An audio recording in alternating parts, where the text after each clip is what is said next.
So Telangana రాష్ట్రంలో పవన్ కళ్యాణ్ గారు Janasena party ఇప్పుడు మొదటిసారి పోటీ చేస్తలేదు. పోయిన ఎన్నికల్లో కూడా మాతో కలిసి తెలంగాణ రాష్ట్ర శాసనసభకు జరిగిన ఎన్నికల లోపల పవన్ కళ్యాణ్ గారి జనసేన పార్టీ 2023 నవంబర్ డిసెంబర్లో జరిగినటువంటి రాష్ట్ర శాసనసభకు జరిగిన ఎన్నికల్లో కూడా పవన్ కళ్యాణ్ గారు మాతో కలిసి పోటీ చేసినారు.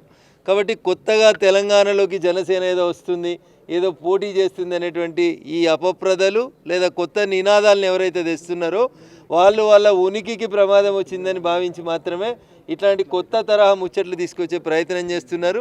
గతంలో పోటీ చేసిండ్రు, భవిష్యత్తులో పోటీ చేస్తారు.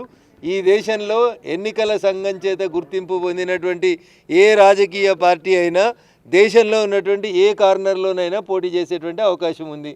అందుకనే టీఆర్ఎస్ని బీఆర్ఎస్గా మార్చి మహారాష్ట్రకి, ఆంధ్రప్రదేశ్కి, కర్ణాటకకు పోతే తెలంగాణ ప్రజలు టీఆర్ఎస్కి బీఆర్ఎస్ మారంగానే బీఆర్ఎస్కు సిఆర్ఎస్ ఇచ్చి కంపల్సరీ రిటైర్మెంట్ స్కీమ్ ఇచ్చి పంపిస్తే గౌరవనీయులు చంద్రశేఖరరావు గారు పోయి ఫామ్ హౌస్లో కంపల్సరీ రిటైర్మెంట్ స్కీమ్ తర్వాత రెస్ట్ తీసుకుంటున్నారు.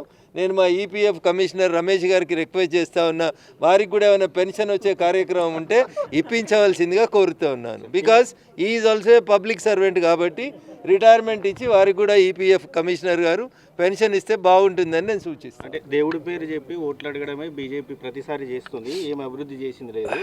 పవన్ కళ్యాణ్ కానీ ఇంకెవరు వచ్చినా కూడా వాళ్ళంతా కూడా బీజేపీకి ఎన్నో రెక్కలు ఉన్నాయి, అందులో పవన్ కళ్యాణ్ రెక్క అంటూ కూడా మహేష్ కుమార్ గౌడ్ చెప్పారు. మహేష్ అన్న అడ్డదారిలో అధికారంలోకి వచ్చి ప్రజల చేత ఎన్నుకోబడక ఎమ్మెల్సీగా మీరు ఒక అధికారంలోకి వచ్చి మీరు కూడా ప్రధానమంత్రి గారి గురించో ఇంకొకరి గురించి మాట్లాడితే బాధాకరమైనటువంటి విషయం. ఈరోజు మేము ఇక్కడికి వచ్చింది రాజకీయాల కోసం రాలేదు. మీరు రోజు అడుగుతున్నారు కదా ఎన్ని ఉద్యోగాలు ఇచ్చిరో చెప్పుర్రి, ఎన్ని ఉద్యోగాలు ఇచ్చిరో చెప్పుర్రి అంటే ఒక తెలంగాణలో ఇచ్చిన ఉద్యోగాల సంఖ్యనే 57,714 ఉద్యోగాలను లెక్క చెప్తున్నాం. మేము ఉత్త లెక్కలు చెప్తలేము. వీళ్ళందరికీ పీఎఫ్ కట్ అవుతుంది. పీఎఫ్ కట్ అవుతుంది అంటే ఆయన పని చేస్తున్నాడు, 6 నెలలు దాటి పనిచేసి కంటిన్యూస్గా ఉన్నాడు కాబట్టి వాళ్ళకి పీఎఫ్ కట్ అవుతుంది, వాళ్ళకు పీఎఫ్ నెంబర్ వచ్చింది. మీరు కూడా తెలుసుకోండి పీఎఫ్ అంటే ఏంది, ఈఎస్ఐ అంటే ఏంది, ఎప్పుడు జీతం కట్ అవుతుంది, ఎప్పుడు ప్రావిడెంట్ ఫండ్ జమ అవుతుంది. మీకు తెలిసేది 1వ తారీఖు జీతాలు ఇచ్చడే తెలియదు మీకు. ఎంప్లాయీ ప్రభుత్వ ఉద్యోగులు దాచుకున్న పీఎఫ్ సొమ్మునే రిటైర్డ్ అయినాక 3 ఏళ్ళ దాకా ఇవ్వని కాంగ్రెస్ పార్టీకి పీఎఫ్ అంటే ఏందో ఈఎస్ఐ అంటే ఏందో తెలుస్తుందని నేను అనుకుంటలేను. ఈరోజు మేము ఇక్కడ రాజకీయ కార్యక్రమం పెట్టలేదు, పవన్ కళ్యాణ్ గారి కోసమో ఎల్ఐఏ కోసమో మల్లయ్య కోసం పెట్టలే.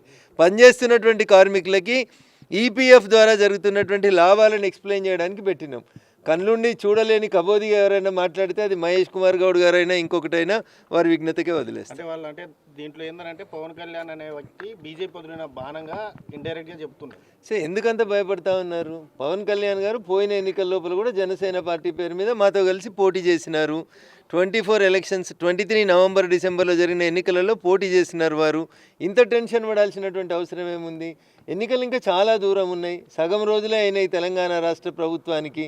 ఇంకా సగం రోజులు మీరు పనిచేసి మీరు నిరూపించుకోండి. భారత ప్రభుత్వానికి ఇంకా 3 సంవత్సరాల సమయం ఉంది. ఎలక్షన్ చాలా దూరంలో ఉన్నాయి. అంత తొందరపడి బాధపడాల్సినటువంటి అవసరం, టెన్షన్ పడాల్సినటువంటి అవసరం కాంగ్రెస్ పార్టీకి ఏందో నాకైతే అర్థమవుతలేదు. ఒక్కొక్క రాష్ట్రంలో అధికారం పోగొట్టుకుంటూనే వస్తూ కూడా ఇంకా ఆవేశపడడం అనేది కాంగ్రెస్కు సరి అయింది కాదు. ఎక్కడ తప్పు జరుగుతుందో తెలుసుకొని పనిచేస్తే ప్రజలు ఏమైనా 4 ఓట్లు వేస్తారనేది కాంగ్రెస్ మిత్రులు గ్రహించాలి. ఏపీ తరహాలో ఇక్కడ తెలంగాణలో కూడా బీజేపీ జనసేన భారతీయ జనతా పార్టీ ఎన్నికలు వచ్చినటువంటి 6 నెలల ముందు 6 నెలల దాకానే ఎన్నికల గురించి, ఓట్ల గురించి మాట్లాడుకుంటూ ఉన్నా. మిగతా రోజులలో పేదల సంక్షేమం, అభివృద్ధి, వికసిత భారత్ వైపు నరేంద్ర మోడీ గారి ఆలోచనలు, ఈ దేశాన్ని ముందుకెట్లా తీసుకుపోవాలనేటువంటి ఆలోచనలు నడుస్తూ ఉంటాయి.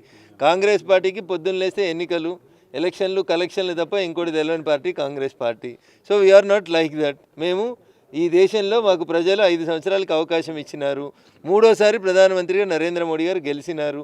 ఈ 5 ఏళ్లలో ప్రజలకి ఎట్లా సేవ చేయాలి, మళ్ళీ 4వసారి అధికారంలోకి రావాలంటే ప్రజల మన్ననలు ఎట్లా పొందాలని మాకు ఆలోచనలు ఉంటాయి తప్ప కాంగ్రెస్ పార్టీ లాగా ఎప్పుడు విచ్ఛిన్నము, ద్రోహము, మోసము ఇట్లాంటి ఆలోచన మా డిక్షనరీలో ఎప్పుడు లేదు. పవన్ కళ్యాణ్ కాదు కమల్ కళ్యాణ్ అంటున్నారు, దానికి ఏమంటారు? పవన్ కళ్యాణ్ గారు ఎవరు అవునన్నా కాదన్నా is part and parcel of NDA.